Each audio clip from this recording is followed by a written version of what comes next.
If you're a European organisation committed to supporting non-European countries, and if you belong to one of the following categories: non-profit, non-governmental organisations with HQ based in an EU member state, public law bodies of a civil nature in an EU member state, international federations of national Red Cross and Red Crescent societies, then you have all the right credentials to get EU Aid Volunteers certification and become a volunteer sending organisation. To take part, your organisation needs to meet 18 standards in 3 areas: safety, management, and the assessment of the volunteers' work.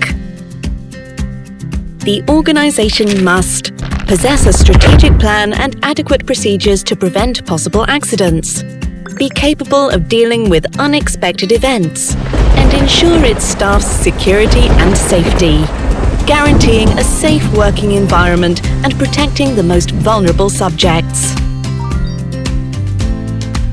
It must ensure effective candidate identification and selection, equal and fair access to the opportunities offered by EU aid volunteers, policies respecting the laws in force regarding the volunteers' personal data protection, thorough pre-departure preparation and an apprentice stage when appropriate, and a contract setting out obligations and responsibilities, guaranteeing decent living conditions for the volunteers during their deployment.